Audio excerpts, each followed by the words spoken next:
I'm Dylan Ratigan. I've interviewed nearly every CEO and most world leaders during the past 25 years. And now on Bootstrapping, I'm turning my attention to the new CEOs and the irrepressible entrepreneurs leading the next generation of innovation in the world. Welcome back to Tasty Live. I am Dylan Ratigan. Our guest today, Doug Wilson from the National Talent Collaboration, a pretty broad-based group. It says like 20 different groups together working to create what they call pathways for good jobs across the United States. Doug, it's a pleasure to have you here. How are you? Very good. Thanks, Dylan. Good to be here. So what do you believe is the problem? What is the barrier? If you were to sort of name the three greatest barriers for pathways to good jobs, what are they? Yeah, great question. So look, there's many barriers, but I'll pull off three that you have to think about this as a system. So there's not just top three, but I can give you three top barriers. One, you have college graduation rates today are at 35% in America. Think about that. And the average salary for a college graduate required, if you want to get a degree, is $60,000. If you have to work at getting a job and you don't have a college degree, chances are you're not going to get hired because 79% of jobs over $60,000 a year require a college degree. Think about that. I mean, at the same time, don't you think we're in a transition where the level of, because so many students were told they needed a college degree and went into such extreme debt on that belief, and then they did not find any of the positive benefits that all their parents and uncles and aunts and told them they were going to find, but instead they found themselves paying off debt well into their 50s and 60s, and now that's been going on for 20 or 30 years. I mean, I have three different nieces and nephews that are 18 or 19 that are in their first year of university, one at MIT, one in Denver, one in Europe. All three either have deferred or are threatening to defer because they feel like what they're getting in college doesn't match the world. I completely agree. And that's one of the biggest gaps we're facing. And it's interesting, you actually have case studies, if you will. I mean, it's obviously anecdotal, but it's amazing to me because they're completely unrelated. One's at Denver, partying, whatever. One's MIT, like physics, and other one's in Europe, fashion. After 1 year, all three of them were like, why are we paying all this money and why am I here? Right. Understand this. No, it's a huge issue. And if we don't begin to deal with the idea of what we call skills-based hiring, which is a transition that business needs to make, and it's not easy, and that would mean actually not looking at the college degree, but looking at the skills you need for a job and asking, does this person qualify for the skills that are needed? And are there other pathways to acquire those skills other than a college degree? That's a system problem in America today. Mm-hmm. We need to create other pathways that you can get these skills. And Google's working at this, AWS, Intel, they're all providing free services that can get you artificial intelligence certification, software development certification. You can use those skills and demonstrate them. If you can, like with AWS, you can get hired without a college degree. Well, those are the transitions employers need to make in America today. But HR... So we're talking obstacles. So one obstacle is resolving either A, get the college education, or B, modify the hiring market. Because right now, the college education is used, as we all know, most people in most organizations make most decisions with the incentive to not get fired. So the incentive is not to do something innovative or take any risk. It's to do something that you can blame somebody else if it doesn't work. So hiring somebody with if you have a college education, I say, well, he went to MIT or she went to MIT. Who would have known? Whereas if you hire someone without that sort of prestigious credential, it's more risk for the person who does the hiring. For the HR talent person hiring on that, they would much prefer to hire the college degree. So that requires a commitment from the CEO saying, I want to see, just like we see diversity statistics, I want to see statistics that show how many people we're hiring that is skills-based hiring, not just college degrees. That has to come from the top. And that's one of the things we're driving for. Such an interesting, yeah. So we'll put the whole college skills thing. That's a major obstacle. Number two. Number two is that we work, for instance, with the University of California, Irvine. 50% of their students are first-generation college students. When they graduate with a college degree, they still don't have the social connections on how to get a job. You put a job and resume into Indeed or into other search engines, you're going to get kicked out very quickly for all kinds of reasons. And often it's the person that has the network who gets the job. And without the network, you don't get the job. So we'll call that cultural capital. Yeah, social capital or social capital. Yeah. Yes. Yeah. That's a key factor. So we have to build opportunities for, like we're building at UCI right now, opportunities for first generation college students to actually get into a workplace while they're in school, actually requiring that, giving them credit for it, having them work on solving a problem, showing their creativity, showing they can solve problems, which they can, but you have to help them with that. And some of them need some of the social skills that need to be developed, and they need coaching on that, which academic institutions don't really work on that much. They're focused on degrees and grades, right? So that becomes part of the mentoring process that we need to provide for these first generation college students. Social capital and also social skills become part of another key barrier for why people aren't getting into these jobs. And number three.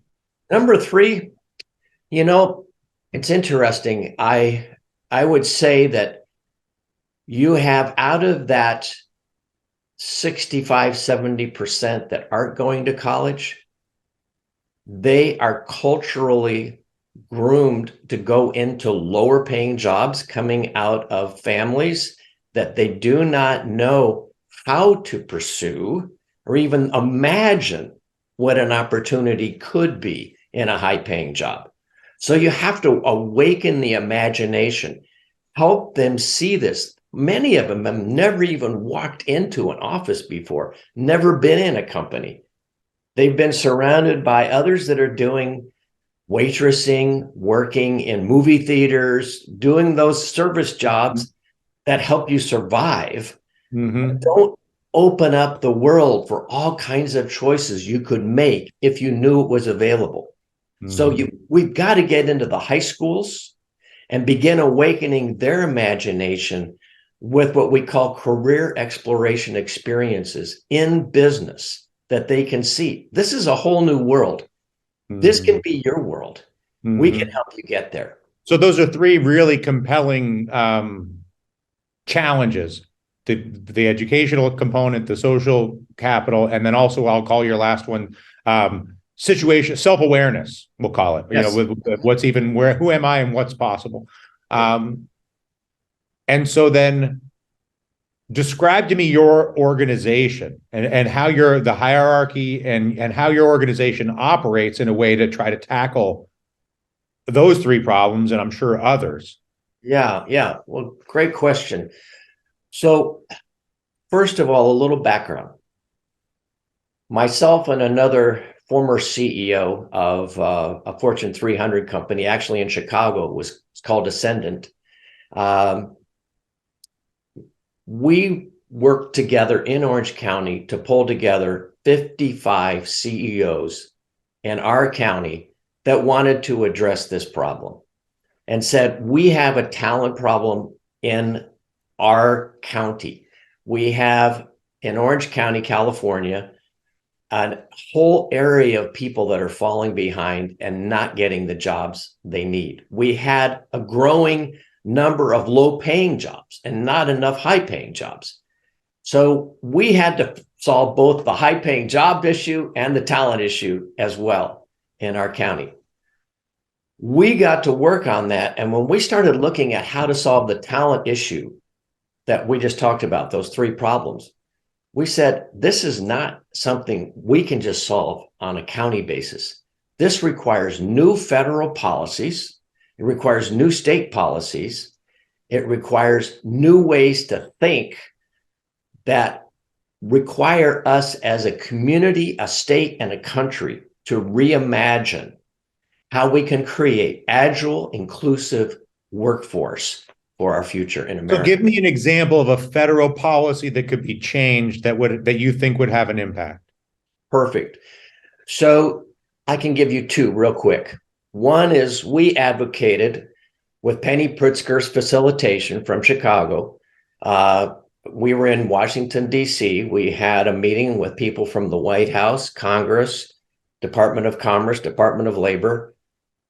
We had 90 people in the room, top leaders, top CEOs. We were advocating for $15,000 career scholarships, if you would, that don't require going to college. There's certification programs you can get. There's all kinds of certification programs. So you would say that to look at the educational benefits budgeting process and widen the scope to include non-traditional or certifications in addition to universities. Basically, widen the scope of federal education finance. Exactly, that's right. And I'm assuming the same thing for state scopes. Same. Exactly. And what's the response you get when you advocate for that? It's pretty positive. We're not getting a lot of pushback because this is, if you think about it, this is like yes, it's a political question, right? But this is right down the middle of, this is the business community saying, this is what we need from you as federal policy. You're spending $120 billion a year in Pell Grants. Can you spend $1 billion a year in these kind of grants? That's what we're asking. Yeah, but I just feel like we're at a really we're at a seismic transition in education. Education is, like many of the large institutions in this country, I won't say that it's failed, but it is deeply flawed, and for the benefit of the banks, for the benefit of the administrators, for the benefit of the teachers, at the expense of the students too often. Yeah. And I don't know that there's a person alive who could come across a 17 to 24-year-old and have a real conversation with them and not recognize the value in what you're advocating for. Well, thank you. I think it's critical, not just for each of those individuals that we would be advocating for, but it's critical for our future in America to compete. We have over 10 million open jobs in America today, and many of them are very high-paying jobs. We do not have the people lined up to fill those jobs. And we're missing that. There's this disconnect between the jobs of the 21st century and how we're preparing in universities for those jobs and helping people see how to get there. Mm-hmm. So that's another example, by the way, of something that we advocated for the federal government is that the federal government themselves should waive college degree requirements and have it be skills-based hiring. We call it tearing down the paper ceiling and, the diplomas. And then often, inside a company, Dylan, when you get hired, if you want to start in the mailroom and rise to CEO, you can't do that because 3 positions up require a college degree now. Mm-hmm. So they've created all these artificial barriers that aren't necessary for people to rise based on their true abilities. And the reason for those barriers is because HR systems and executive management systems have been implemented to try to mitigate personal risk so that in the events of another, basically it's just it's the billionth case of misaligned interests. The last question I have for you is, where have you been the most effective so far, and in what area, either what region or what subdomain of this, and where do you feel you need the most resources to have an impact still? Well, that's a good question too.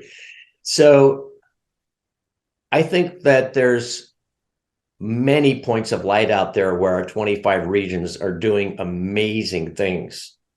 I would say in Orange County, let me just take our example here. We're called the CEO Leadership Alliance Orange County.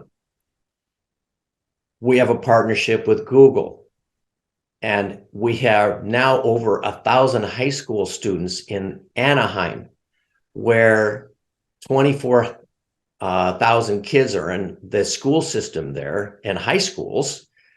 And we have 1,000 that are going to receive certifications in artificial intelligence. And when you get hired with that certification, the average salary starting is $65,000. You can get hired then after high school and go to junior college, work while you're going to college, and then transition to a university if you want, or continue to rise in the job where you are.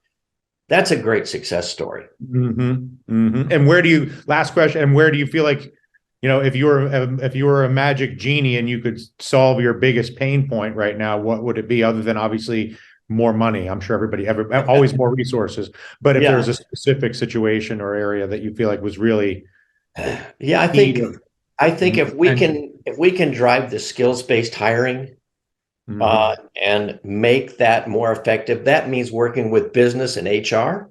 It also means working with the whole educating our students that are out there that there's an opportunity. You don't have to go to college necessarily. You can open up. If you've been a waiter for 20 years and you worked in a team and you want to transition into a business, you know how to do teamwork. You know how to focus on a customer. You don't have to have a college degree. And how to prioritize and set hierarchy and sequencing and all the things that are relevant. Yeah. Exactly. Doug, it's a pleasure. Nice to talk to you. Thank you very much. Great questions. Really appreciate it. Oh, it's a really wonderful, what you're trying to do is essential. And I'm very aware of it because of the anecdote that I told at the beginning. So I appreciate what you're doing for everybody in that regard. And most importantly, the country doesn't survive if you don't have a way to transition 17-year-olds into 24-year-olds that are, on a path of self-realization and contribution in the country. The National Talent Collaboration is the organization. Doug Wilson is the man. Bootstrapping is the segment. My name is Dylan. You're watching Tasty Live, and we're back right after this.